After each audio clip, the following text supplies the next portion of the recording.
Hello, hi, welcome to the Lipstick Chat. We are back with a quick update of Sibongile and the Dlaminis.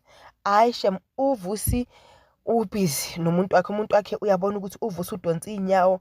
Hayi umuntu agcina ambuza uvusi athi kanti like le pressure yakho kwenzakalani? Athi lento le ngiyazi for a fact and please ungangiconfuse ungayenzini ngicela ukuthi ungangikwateli nani. Uvusi athi khuluma manqina khuluma. Athi phela wena awusuka kaDlamini. Yo Jesu ngizwe ubaba wakho nobani bayikhuluma le ndaba. Uvusi abona ukuthi lento le iyamhlula iyamluma. Hayi ugcina athi uyamvimba. Uvusi athi fuck off ngiyibuza abuze story ke siphele lapho la abuza khona. Ukuthi usiba likhulu yothini simele ngamehlo abovu. Alright. Sharp. Angisho umemulo ngale uye wachubeka. Uchubekile umemulo ukwenzwa propose ukwenzo ashaye will you marry me.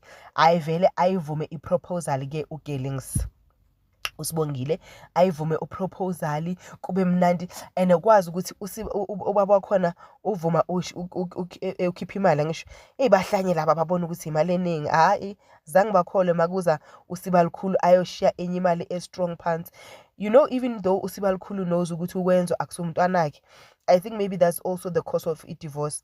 If bekazi ukuthi uvusi akusuyo owakhe bekuzoba ngcono, uyamthanda ukwenza usenhlizweni yakhe ukwenza enza izinto eze-right and unfortunately huye ke ungasi umntana walaphiyana yena lo oyenza izinto zenzeke.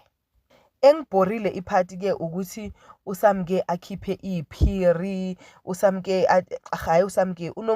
unomfundo akhiphe iphiri asitshela uSamke hayi like akabi suspicious ukuthi uSamke makangifonela everyday ungibuza ngale relationship. Like if you are close friends and you've been friends for a while, you are able to ask yourselves about lezinto. But if you've not been friends for a long time, then uyabona ukuthi kwenzakalani.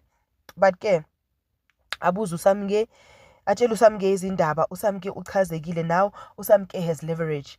Amtshele ke nokuthi nje usiba likhulu akasazingeni. Usiba likhulu vele uyicelile idivorce. uSamke wathi uthi uyalwa not uSamke uPhetheni. Excuse me, these names are confusing me today. uPhetheni athi uthi athi ngithi I want a divorce. uPhetheni athi ebudaleni bethu like we're very old for a divorce. You can't be asking for such nonsense. Hayi shem uyayifuna idivorce. Let's hope ukuthi Nomfundo, her eyes will be opened and then maybe she can propose Isthembu so that image kaSamke is saved, even though bazomhleba are the Real Housewives of Durban. But at this point uzabe indoda seka asanayo but ke esithenjini because uyabuza ukuthi uzongishiya kulomuzi omkhulu or uzongikhipha kulomuzi omkhulu osuwakhile nani. Yo ayisona ngabafazi guys, shuthi abafazi siyayisaba nje lento. Wena uyibone kanjani ke?